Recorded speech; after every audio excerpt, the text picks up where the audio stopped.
desta foto de um de tantos filmes desse que é o maior biografado no planeta, que nos mostra muito um Jesus real, né? Um espírito crístico que transmitia exatamente o assunto que nós vamos refletir na manhã de hoje, para as nossas reflexões, a questão da esperança, da alegria, da felicidade, do bem, do amor. E para isso, em relação ao assunto, nós vamos buscar exemplo nessa obra. O livro Paulo e Estevão completa esse ano 81 anos do seu lançamento. Foi lançado em 1941 e o que é interessante notar acreditamos que muitos, se não todos, já têm ouvido, até porque uma grande empresa americana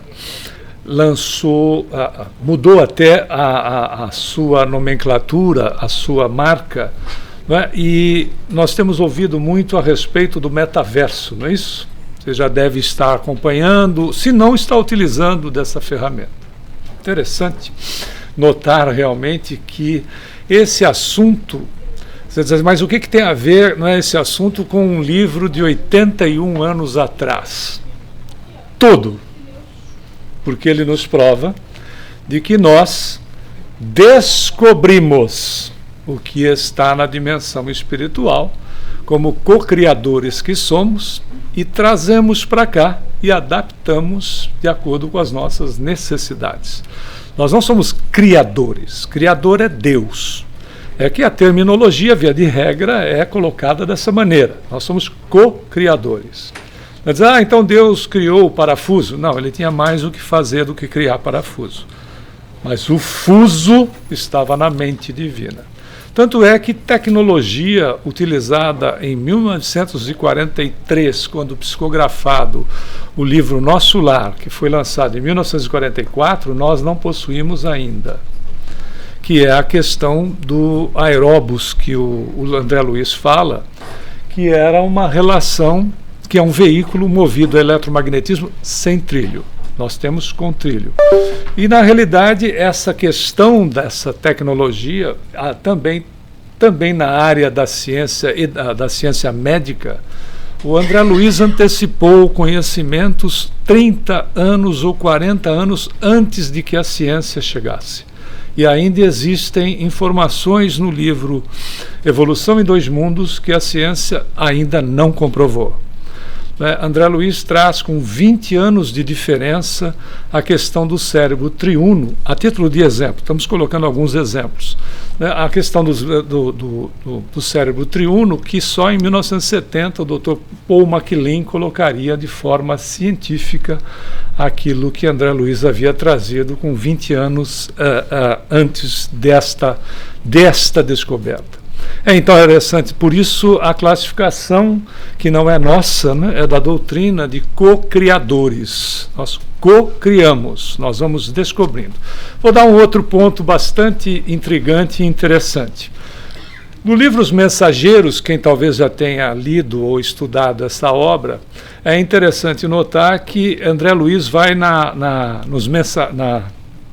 no Campo da Paz, que é um local dirigido por Alfredo, uma entidade, e no Campo da Paz ele vê a tela do martírio de São Denis, que é aquele, foi canonizado porque ele era um cristão, cortaram-lhe a cabeça e ele teve tempo ainda de pegar a própria cabeça e segurar a cabeça que havia sido, não é, cortada, ele havia sido decapitado, então ele segurou a cabeça. E aí fizeram o quadro, o pintor Bonnat fez o Martírio de São Denis.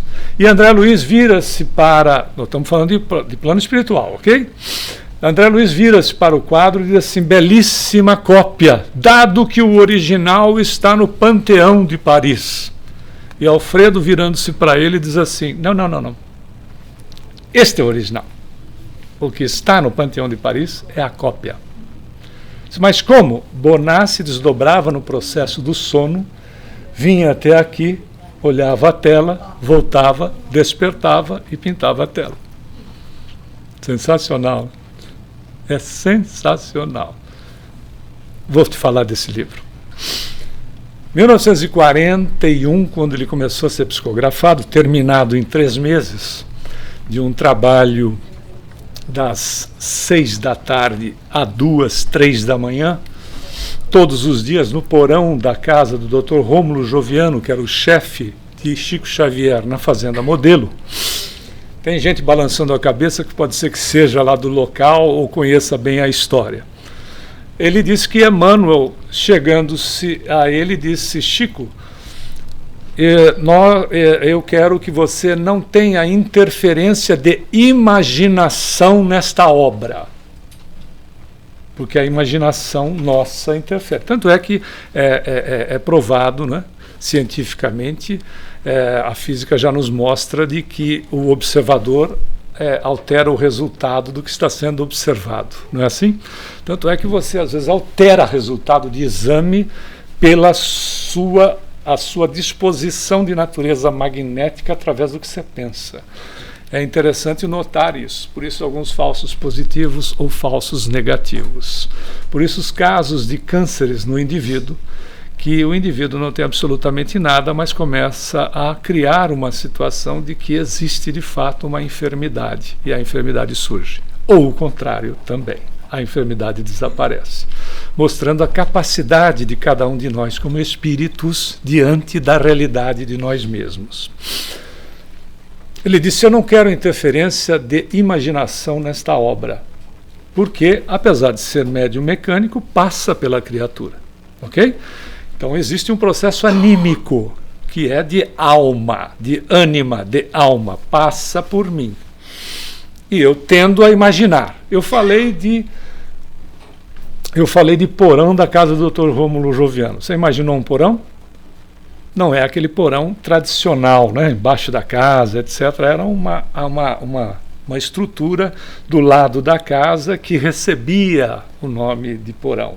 Não era uma edícula.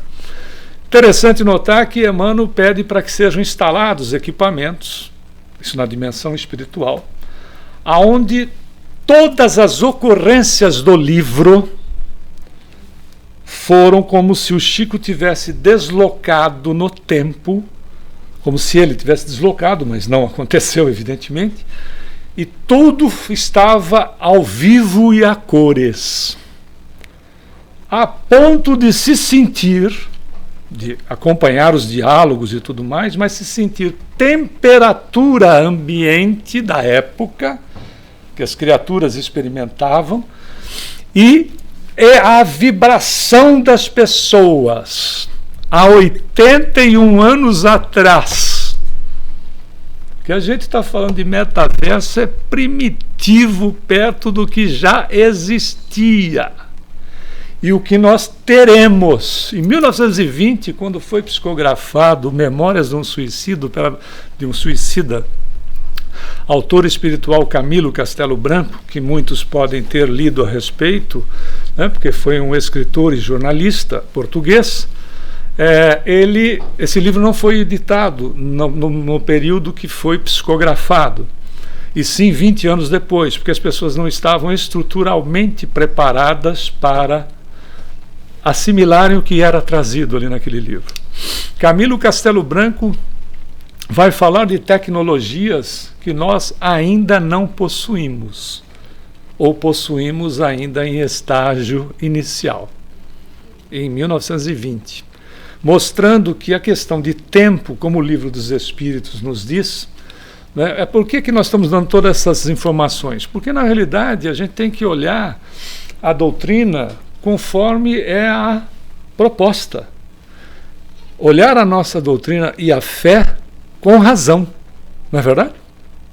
Tendo estrutura, tendo informação adequada. Porque senão fica uma coisa meio mística, fica uma coisa meio assim, milagreira, alguma coisa de difícil execução por nós, dá uma sensação de simples mortais e de gênios, né? Que estão acima das coisas, quando na realidade a produção disso tudo ela é de nós mesmos, à medida que nós vamos evoluindo. Por isso é interessante essas introduções para a gente verificar que não é A, B ou C que se diferencia e o resto é a humanidade que fica como o resto. É chamar mesmo para os aspectos racionais em relação até mesmo na condição da nossa fé. Até porque é a proposta, né, de que a fé verdadeira é aquela que pode encarar a razão face a face em todas as épocas da humanidade, conforme o codificador salienta na obra O Evangelho segundo o Espiritismo. É interessante, então, verificar que nós vamos conquistando gradativamente e um dia teremos a possibilidade de poder acessar o conhecimento verdadeiro, aquilo que aconteceu na história, e não aquilo que é contado por quem venceu, acessar com toda a pureza que nós podemos encontrar e que a história de Paulo e Estevão foi trazida para nós. Que nós pegamos só uma nuance desse livro, dada a riqueza dele como um todo, nós não vamos falar do livro. Se você tiver interesse em estudar esse livro, nós temos aqui no KSSF, todas as quartas-feiras, um estudo dessa obra, que pode ser acessado inclusive online, no conforto da sua casa, do seu trabalho, você pode acessar e participar. Estamos aí mais ou menos na metade do livro, mas não tem o menor problema, né? Uma leitura e o acompanhamento acaba sendo simples, porque é de uma riqueza da história do cristianismo primitivo que é sem sombra de dúvida. Como dissemos, ele foi psicografado em praticamente 90 dias, um trabalho ininterrupto, e no porão da casa do Dr. Rômulo Joviano, como informamos, e é interessante notar como a natureza é algo de relação conosco e que por vezes nós não percebemos. A companhia que o Chico teve todas as noites, no momento que ele chegava para abrir a porta com a chave, era de um sapo que esperava ele na porta. Aí ele abria a porta, o sapo entrava, ficava no cantinho do porão enquanto ele psicografava. Depois que ele botava o lápis, terminava o trabalho da noite, o sapo ia embora. No dia seguinte, na noite seguinte, ele chegava, estava o sapo esperando ele lá na porta. Ele abria, entrava o sapo. Depois de 3 meses, quando ele deu o ponto final na obra Paulo e Estevão, ele nunca mais viu o sapo. Porque também é duro, né? Você ficar 90 dias olhando para o cara, a noite toda lá enquanto ele psicografava, não é coisa tão simples. É tão interessante notar. E tá. O Walter desconfigurou aqui o PowerPoint. Ok, mas agora eu não. Por isso que é interessante. Precisa colocar aqui.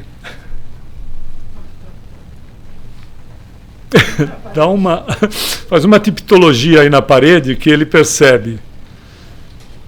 Ele está mexendo lá. Só um minutinho, pessoal.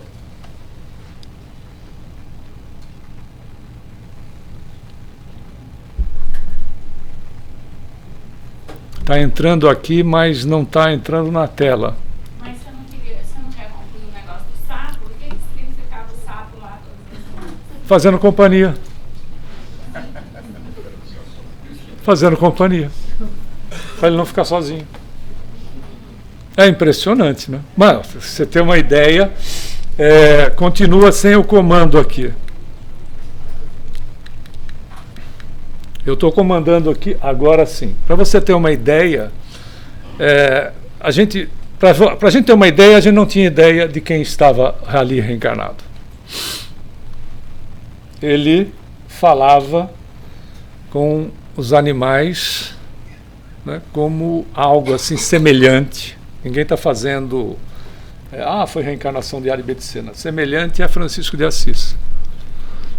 Tanto é que numa das vezes, quando ele residia em Uberaba, na casa de Valdo Vieira, tinha muita saúva. Para quem sabe, conhece esse interior, né? Aquela tipo de formiga. E o Valdo Vieira tinha muita saúva, e o Valdo Vieira disse assim, hoje à noite eu acabo com essa situação aqui, com esses salveiros todos, eu vou comprar veneno e trazer ele. O Chico disse, deixa eu falar com elas antes.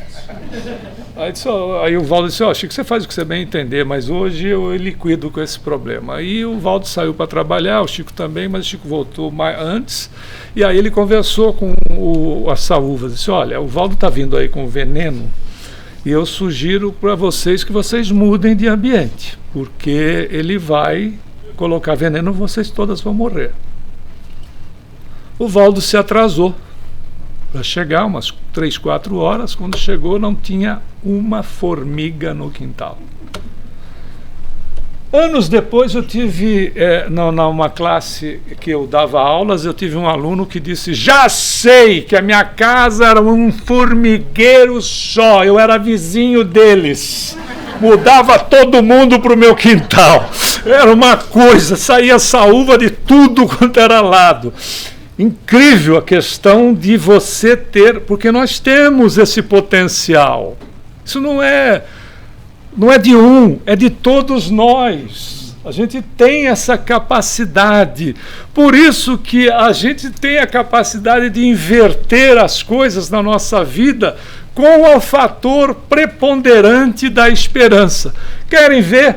Não era o Paulo. Se a gente se sente errado ou errada em relação a determinados momentos da nossa vida, a gente vai falar de um cidadão que chegou a escrever para os Tessalonicenses, né, de Tessalônia, você encontra aí no capítulo 5, versículo 18º, escrever, dê graças a Deus por tudo. Parece ser incoerente, não parece? Dê graças a Deus por tudo. Mas pelos erros que eu cometi, também. Porque você está... Eu, você, nós estamos em aprendizado. E só erra quem está querendo fazer alguma coisa.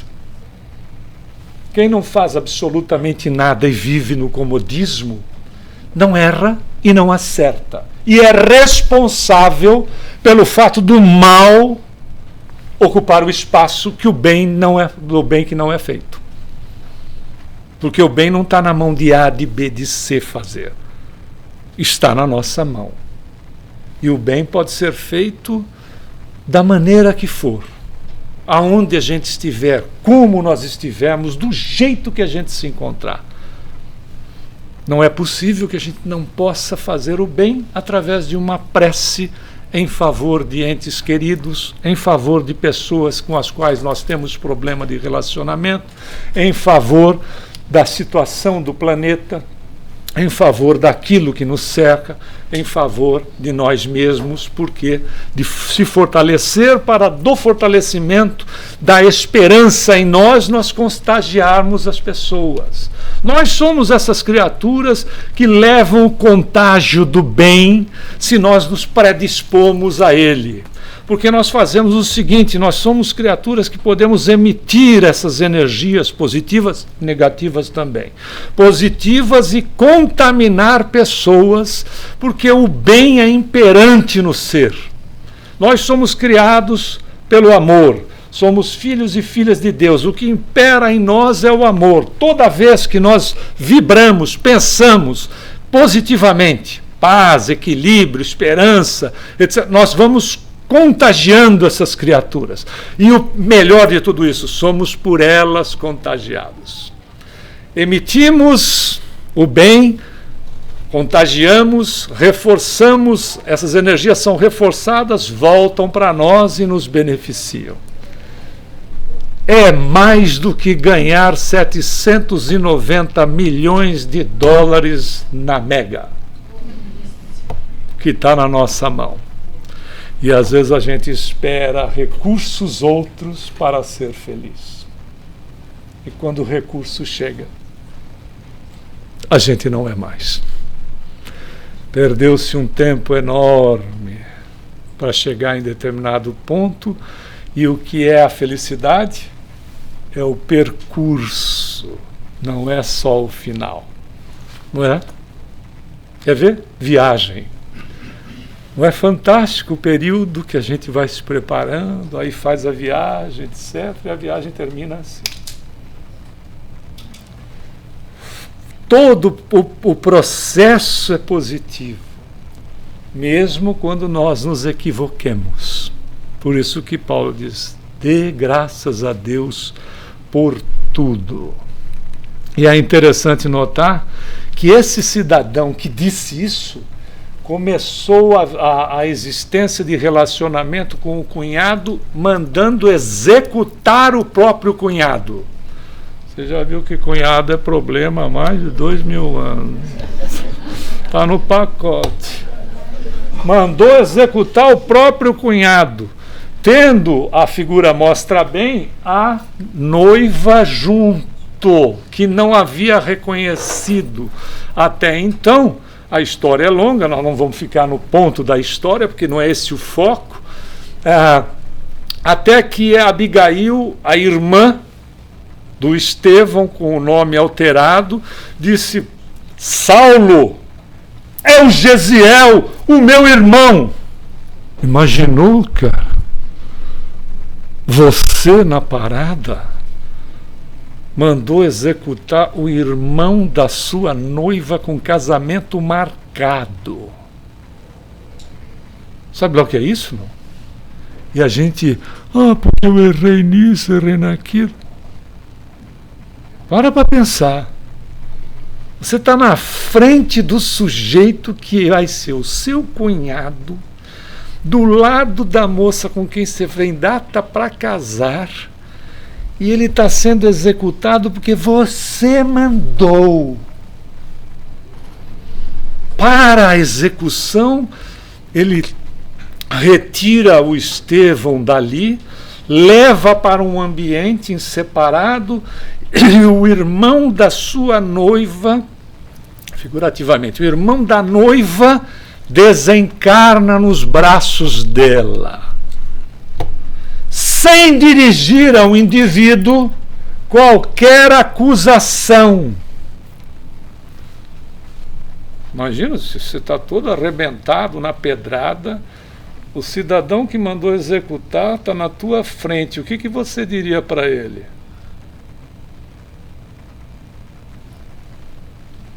Não é?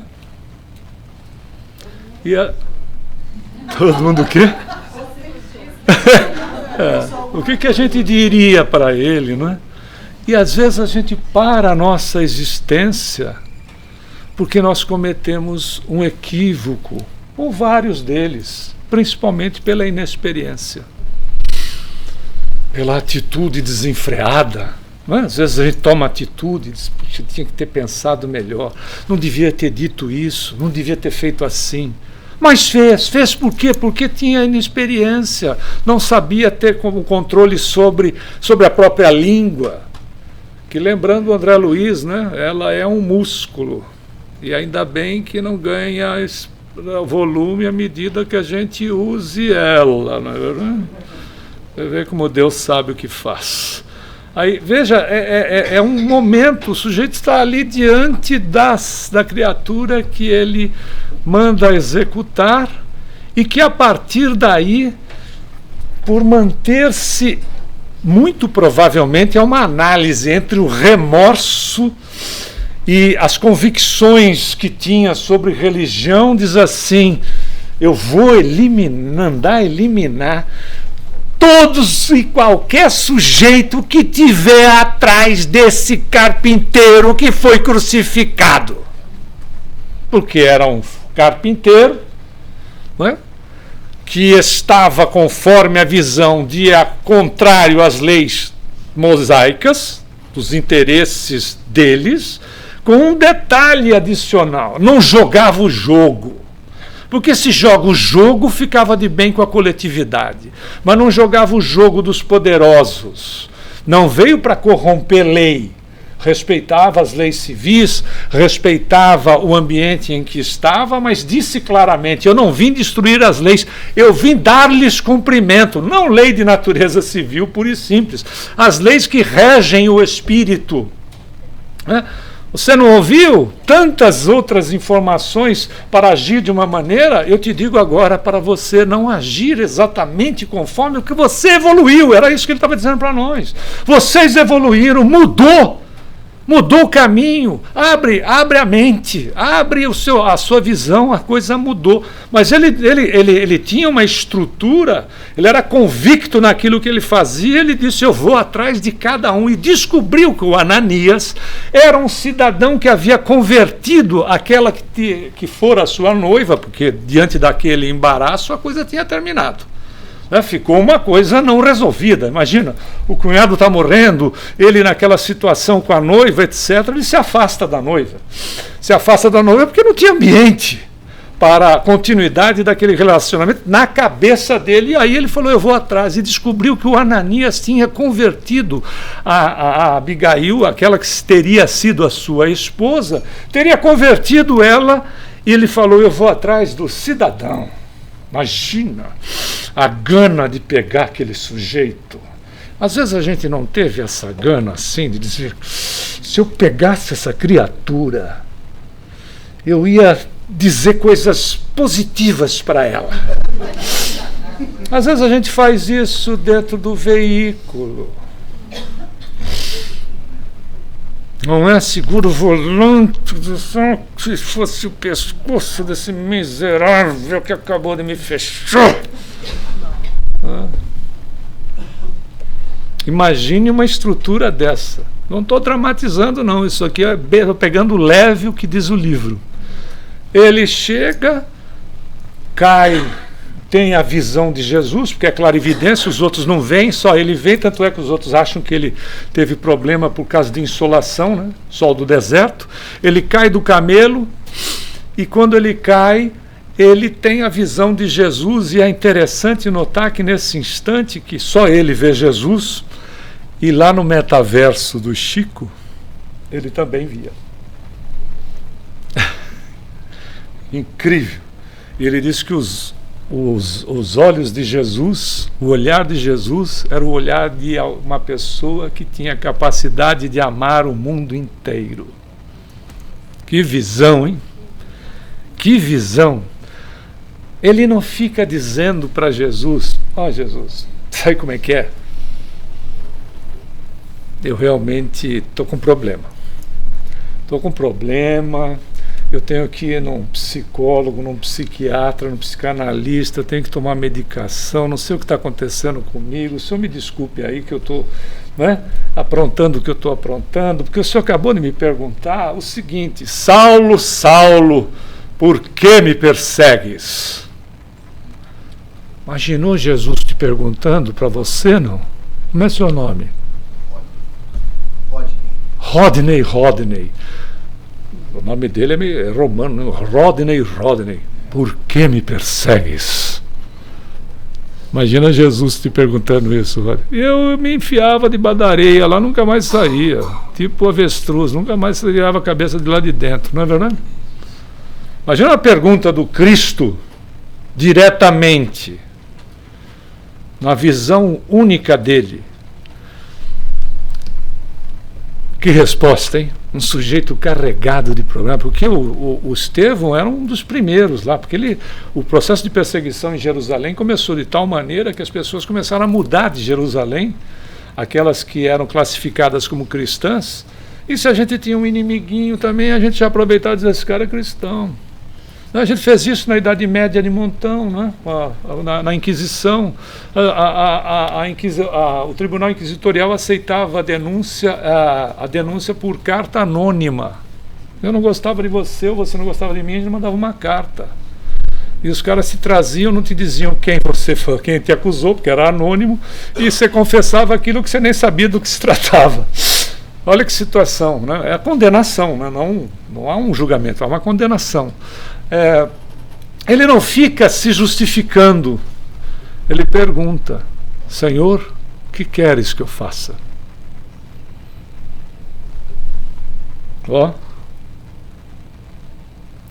Percebeu? Sai da escuridão e vai para a luz. Esse é o convite que o Cristo nos faz todos os dias. Sai de ti mesmo e vai para a coletividade. E a gente entendeu que era para ajudar todo mundo, fazer tudo para todo mundo. Não era. Muda a maneira de ver a vida, a começar de nós mesmos. Valorize-se. Veja a beleza que você é, a construção que nós fizemos até aqui. Todos nós. Mesmo caindo, o joelho ralado, nós nos levantamos e estamos aqui. A bagagem, às vezes a mala era sem alça e com fechadura, com problema, daquelas que abrem pleno aeroporto na hora que você vai embarcar, e você paga um mico miserável porque você está levando presente para todo mundo acima da meta que está instituída na entrada do país. E a gente se ajeita e não sei o quê. Não é verdade? Isso somos nós. Mas nós somos criaturas melhores do que isso, criaturas que conquistaram a possibilidade de estar aqui. Não é para qualquer um estar nesse planeta no momento em que nós nos encontramos. Nós já percebemos isso, não? Que o momento é momento de mudança e está chacoalhando a cada momento, né? Parece que a cada minuto a coisa vira. O seletor muda de canal, não lembra do seletor? Tinha, hoje nem tem, né? Você zapeia, mudar de canal, toda hora, parece que, opa, mudou, está mudando, vai mudar, vai fazer, vai acontecer, porque é isso mesmo, é dinamismo puro, e nós somos essas criaturas que estão nesse momento. Por quê? Porque nós somos criaturas dinâmicas, adaptadas a dizer, não, tem que ir por aqui, vamos melhorar, vamos por aqui, vamos por ali, etc. Então a pergunta não podia ser outra. E não podia ser um mar de justificativa. Que às vezes mas eu não estou preparado ou preparada. Se não tivesse preparado, preparada, não estava onde você está. Se nós não estivéssemos preparados, não estaríamos onde nós estamos. Simples assim. Tinha reencarnado mais para trás, desencarnado há mais tempo, estava na dimensão espiritual, eu já poderia ter desencarnado. Não é desse jeito? Tão simples quanto. Se não está, é porque é importante para o momento, conforme diz Emmanuel no livro Leis de Amor, que a importância do ser é onde ele está para ser mais útil e melhor, a começar dele mesmo, a começar de nós mesmos. Então a pergunta para Jesus não precisa de justificativa, porque eu fiz, eu deixei de fazer, etc. O que o senhor quer que eu faça? As instruções acontecem até o ponto de que ele já está envolvido, Paulo já está envolvido em situações difíceis, porque o indivíduo primeiro teve que convencer a comunidade de que ele tinha mudado. Nós já passamos por isso, não? Você tem que dizer que não é mais do mesmo jeito? Às vezes dentro da família, né? E às vezes você vai tomar pela frente, se já que não tomou, é o quê? Está querendo virar santo? Pega a sua cama e leva lá para o centro. Tenho certeza que lá você é boazinha, bonzinho. Mas aqui não vem não, que eu te conheço. Que ótimo. Porque você me conheceu até hoje. E a partir de hoje eu estou mudando. E posso te oferecer mais. É uma questão de tempo. Sem convencimento, mas na realidade. Dificuldade é uma atrás da outra, até o ponto que ele vai um dia se deitar, dorme, se desdobra, como todos nós fazemos do corpo físico, e se encontra com quem? Com o cunhado. Se encontra com o cunhado, que está junto com a irmã, que já havia desencarnado também. O mentor do Paulo foi o Estevão, o cunhado que ele mandou executar, que se tornou o mentor dele, junto com Abigail. E o Paulo faz perguntas para Abigail, cujas respostas foram em 4 estágios. Ela disse: ama, trabalha, espera e finalmente perdoa. Por que deste jeito? Porque ele pergunta para Abigail nesse sonho, que ele guarda a informação de maneira consciente. Ele desperta, foi um sonho real, e ele guarda a informação. Que fazer para adquirir a compreensão perfeita dos desígnios do Cristo? Ela vira-se para ele e diz: ama. Por que ama? Porque só o amor nos tira da posição comum. Faz a diferença na nossa vida. A ponto até de Jesus dizer o seguinte sobre a questão do amar: ouvistes? Ame os seus amigos e odeie os seus inimigos. Porém, eu vos digo o contrário. Ama os seus inimigos. Ora por aqueles que vos caluniam e vos perseguem. Que incrível, hein? Se te demandarem a capa, entrega também a túnica. Se te pedires para caminhares 1000 passos, anda outros 2000. Porque isso era mandatório pelos romanos que chegavam no porto, o cara carregar a bagagem deles. Por isso que ele faz essas observações. Veja Deus, que faz nascer o seu sol para bons e maus, e as suas chuvas caírem para justos e injustos. Por isso ama.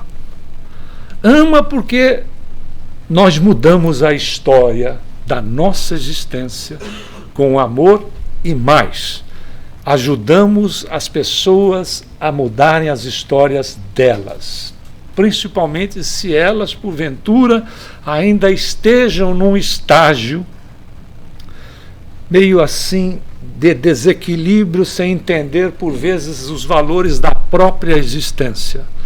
A atitude, a postura, os nossos desejos, as nossas energias e as nossas preces não vão mudar a pessoa assim, mas vão estar inserindo coisas novas, ideias novas, sugestões novas, energias novas que farão com que essa pessoa um dia faça mudança significativa na sua vida. Querem ver? A educação que recebemos dos nossos pais ou demos para os nossos filhos. Muitas das sugestões dadas não foram utilizadas, não é assim? A gente depois viu que se tivesse feito uns ajustes e usado parte da experiência deles, a gente poderia ter vivido até um pouquinho melhor. Não necessariamente todas, porque nós somos espíritos dinâmicos, né? Mas algumas coisas poderíamos ter utilizado. Mas ficou em nós, não ficou? Ficou o registro e nós utilizamos. Às vezes não coisas boas, porque às vezes eles tinham muitos problemas também, mas nos mostraram em determinados momentos como nós não deveríamos fazer. Quando a gente tem a possibilidade de reanalisar aquilo que foi vivido, a maneira como foi, de que forma a coisa aconteceu. E não era. Então, ama, diz ela para o Cristo, para o Paulo, mas tem mais. Ele pergunta: como fazer para que a alma alcance tão elevada expressão de esforço com Jesus Cristo? Ela diz: trabalha. Qualquer tipo de atividade no universo de Deus é trabalho.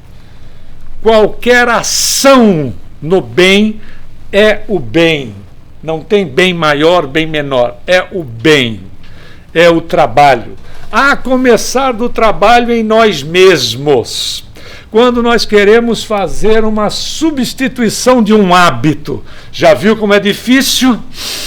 Eu vou parar de falar mal da vida alheia, de reclamar do tempo, de reclamar das coisas, de reclamar do trânsito, de reclamar da comida, de reclamar da vida, de reclamar da minha casa, de reclamar da minha roupa, de reclamar do meu vizinho, de reclamar dos meus parentes, de reclamar de mim mesmo.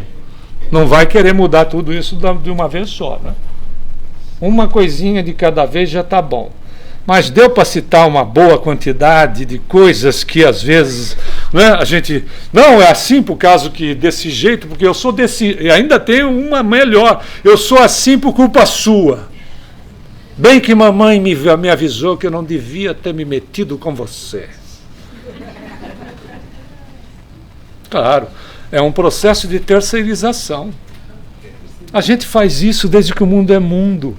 A carne é fraca, o problema é o demônio. Percebeu? Sabe por que isso? Porque inconscientemente nós sabemos que nós somos bons, mesmo que seja inconsciente. Porque se nós somos frutos do amor, você sabe que você é bom. Você só ainda não se conscientizou totalmente. Mas não pode ser o fruto do amor ser algo completamente contrário à sua essência. Por isso a terceirização. Está na carne que é fraca, está no indivíduo que me atenta, está na tentação, que é o que eu gosto, né? Por isso que é tentação, senão eu não gostaria. Está na tentação, está nisto, está naquilo. Por quê? Porque a essência é boa. Isso serve como fatalidade evolutiva. Nós seremos bons, ponto. Mas eu não vou querer ser, mas vai, miserável. Vai ser bom, custe o que custar. Por quê? Porque a essência predomina na criatura. Então seremos bons, porque somos bons nela. E já mostramos isso. Demonstramos isso na história nossa atual. Quando é que nós vimos grupos interessados em preservar a natureza, em cuidar de animais, grupos que depois da passagem, isso tudo depois da passagem de Jesus, que se preocuparam com outras pessoas. Os enfermos não pararam de ser jogados de repente no chamado Vale dos Imundos para serem tratados. As pessoas que passavam fome não morriam à míngua, começaram a ter alguma coisa. Temos ainda deficiências no planeta, 900 milhões de criaturas que vivem na linha da miséria? Sim, nós temos, mas nós temos uma população de 8 bilhões de criaturas. Essas conquistas que deixam ainda à margem um número quase de 1 bilhão de criaturas vão ser eliminadas gradativamente com um processo que é nosso, que é seu, que é todo nosso, da bondade que vai brotando. Ah, mas eu não sou lá tão bom. Não importa, daquilo que se possa ser feito, a começar de um movimento, de uma prece, que é trabalho em favor do semelhante. Qualquer ação de nível mental ou execução, ela é um trabalho e merece respeito. E a divindade nos respeita. A divindade nos respeita. Porque nós fazemos uma conexão com ela. Por isso, valorizemos as nossas atividades. Mas eu vivo dentro de casa, eu vivo para o lar. Tem uma atividade tão grandiosa, tão significativa quanto essa? Tem. Qualquer atividade tão valorosa quanto essa. Mas tem valor. Por quê? Porque a criatura está cuidando não só daquilo que diz respeito aos familiares que com ela se relaciona. Cuida de direcionamento de vida, dando parte da educação. Não é assim? E às vezes a gente acha que não é bom o suficiente e não tem trabalho. Ele volta a uma outra pergunta e diz: que providências adotar contra o desânimo destruidor? Espera. Esperança. Esperança não é não trabalhar. É trabalhar, ter paciência, sabendo que o esforço que está sendo feito hoje vai ter resultado amanhã. Nós somos essas criaturas que só nós, na condição de seres humanos, temos esta perspectiva, de termos esperança. Esperança no sentido de que, se nós temos a responsabilidade de colocar a semente no solo, temos a esperança em Deus que vai fazer com que ela cresça, se frutifique e dê possibilidade do alimento para as criaturas. É a esperança de que aquela semente vá se tornar uma árvore que traga frutos. Se isso é uma realidade em matéria daquilo que nós podemos plantar, imaginemos naquilo que nós somos. É a esperança que nós depositamos nas criaturas que porventura estejam sob a nossa responsabilidade. A esperança que nós temos nas pessoas que se mostram, por vezes, como verdadeiros exemplos de amor, de trabalho pela coletividade. É a esperança que a gente tem da renovação para que o dia seguinte seja melhor do que o dia que está ocorrendo hoje. Não é isso que nos mova quando nós estamos efetivamente voltados? Por isso ele diz, contra o desânimo, haja. Tenha a esperança de mudanças, mas continue trabalhando, continue com paciência fazendo. Paciência não é ficar esperando o resultado sem fazer nada, é dar o tempo para que o fruto amadureça. E finalmente ele pergunta como conciliar as grandiosas lições do Evangelho com a indiferença dos homens. E olha que ele não tinha, ele tinha a indiferença que era na base da chibata. Aí ela diz, perdoa. No Evangelho, no Novo Testamento, tem mais de 400 citações sobre o perdão, dada a importância dele. O perdão te desliga das coisas do passado. O perdão quebra os grilhões, as correntes daquilo que aconteceu no passado. O alto perdão e depois de nós para com o outro. Porque quem não se perdoa, não perdoa os outros. O alto perdão porque nós somos frágeis, como Jesus diz na obra Boa Nova do Humberto de Campos Espírito pela psicografia do Chico. O ser humano é mais frágil do que mau. E a fragilidade é no desconhecimento de nós mesmos. Perdoe-se. E perdoe a criatura que um dia te ofendeu ou que nós ofendemos. Por isso o alto perdão. Para que a gente se libere na vida.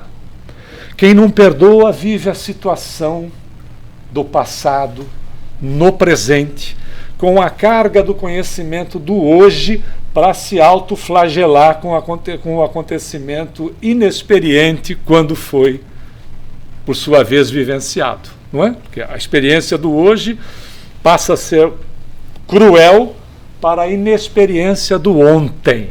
E a gente vive o ontem. Por isso que nós já falamos inúmeras vezes aqui, porque gostamos dessa colocação. Os nossos irmãos cariocas dizem o seguinte, quando você vê a figura e te dá aquela gastura, é porque tem problema com a figura. Você, quando parar a gastura, acabou o problema. Você não vai deixar de lembrar.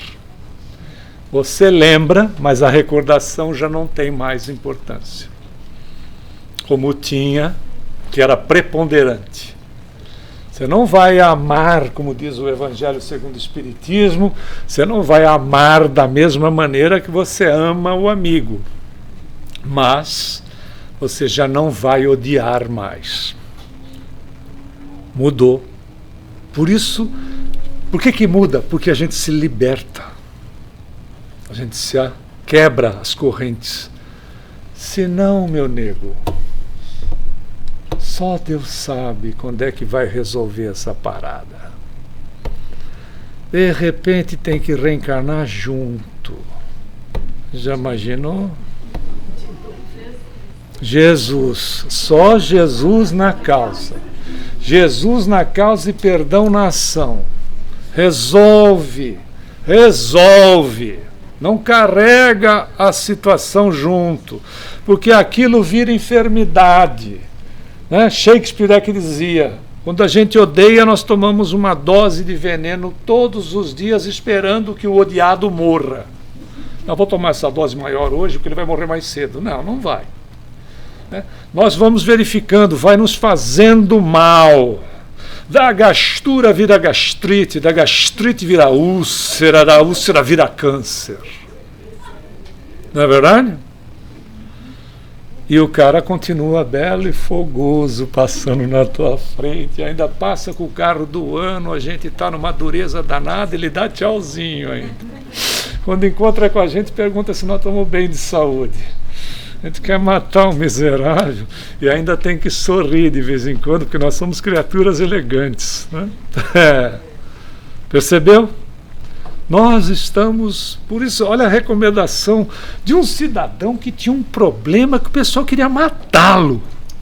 Não era só dar chibatada, era matá-lo. Porque ele teve que sair de cidade às escondidas, porque o pessoal queria matá-lo. Porque ele estava interferindo nos interesses econômicos de certos grupos. Então, veja, perdoa, né? Ajuda esse povo e passa. Não se prenda. E é interessante notar que até na frente do Nero, quando ele vai ser julgado, não é? Que aqui está em foto do momento, essa é uma configuração feita por computador. Nero viveu 30 anos. Isso é feito por computador, das estátuas dele. Essa era o Nero, o cidadão que tocou fogo numa parte de Roma para tentar rearrumar lá e perdeu o controle e queimou mais coisa do que ele queria que queimasse, né? E que depois reencarnou e foi presidente, aliás, muito bem sucedido de uma grande siderúrgica no mundo. Você vê como as oportunidades surgem das mais diversas maneiras, não é? Mas esse era o Nero. Mas diante dele, né, não havia o que, de repente, se intimidar, porque havia confiança em si mesmo e, acima de tudo, esperança. Acima de tudo, esperança. Eu não termino aqui. Nós não terminamos aqui. Nós somos uma história que chegou aqui e daqui nós vamos dar continuidade. Tanto é que a confiança e a esperança dele naquilo que Jesus havia trazido era tamanho. Aqui está o Paulo também, em foto da época. Isso feito através de computador. Esse era o Paulo, né? O apóstolo, feito através de computador, que na hora que o soldado, porque o Nero mandou que ele fosse decapitado, interessante que ele é decapitado no ano de 67 e o Nero desencarna no ano de 68. A hora que ele ele mandou fosse feita a decapitação dele, que o soldado levantou a espada, dado a vibração do indivíduo, imagina a energia positiva do Paulo, dada a vibração, o soldado deu uma titubeada. Ele ia desferir o golpe, mas ele titubeou, dado a energia que o indivíduo emanava, que envolvia o próprio sujeito que era o executor dele. Não foi Jesus que disse? Eles não sabem o que fazem. Imagina, o cidadão estava crucificado. Dizia para os caras que estavam zombando dele e que o haviam crucificado. Eles não sabem o que fazem. Mas intercessão junto a Deus em favor das criaturas que o haviam crucificado. O soldado deu aquela titubeada e ele virou para o soldado e disse assim: cumpra com o teu dever. Isso é forte, hein? Imagina, o sujeito está com uma espada dando uma bobeada e você diz: agora é hora de eu dar no pé. Você vira para o cara e diz: cumpra com o teu dever. A gente tem que estar com muita solidez, né? Tem que estar muito esperançosa quando nós viramos para uma situação de menor efeito e assumimos uma posição, tomamos uma atitude. Aliás, é Jesus que vai nos ensinar isso. E os cristãos foram parar exatamente nas arenas em relação a serem devorados por feras pela esperança que tinham no Cristo. Lembrando o próprio Chico, não é tão impressionante esses instantes da história, e o Chico dizia o seguinte: Jesus não nos pediu muito para nós que estamos nesse período. Ele não pediu que a gente se sacrificasse, nem tampouco escalasse o Everest. Ele só pediu que nós nos amássemos uns aos outros. Sem sacrifício. É ele que vai ensinar a começar no lar. A gente trouxe essa obra Jesus no Lar, que vale a pena quando você tiver a oportunidade de estudá-la. Jesus no lar, onde é no lar que ele começa a mostrar as condições da esperança nas criaturas, nelas mesmas e de nelas para essa sociedade menor, que é a sociedade da família. Que às vezes a gente não tem a oportunidade mais da convivência, porque, né, parte dela já partiu para a dimensão espiritual, uma outra parte não está conosco nesse país, mas que nós temos laços com a família renovada, que são os amigos, as amigas que nós vamos fazendo aqui, não perdendo o contato com essas pessoas que por vezes ainda estão nesta dimensão que nós nos encontramos através daquilo que é possível ser feito. Essa é a beleza dessa relação que leva à esperança na renovação das pessoas, na renovação das criaturas, na renovação dos propósitos. Por isso, recomendação de Jesus: seja diante dos problemas da vida o seu falar sim, sim, não, não, nos lances graves que possam estar acontecendo, mas nunca espezinhemos a bênção do estímulo nas lutas edificantes de cada dia. Continua dizendo ele: o broto tenro é a promessa do fruto, a pretexto de acender a luz da verdade, que ninguém destrua a candeia da esperança. Por isso que Jesus é realmente a esperança de todos nós. Foi a esperança para o Paulo, continua sendo a esperança para o nosso mundo, continua sendo a esperança para todos nós. E efetivamente, ele conta conosco para que nós façamos a nossa parte, porque da parte dele, ele vai fazer a complementação. Muita paz a todos.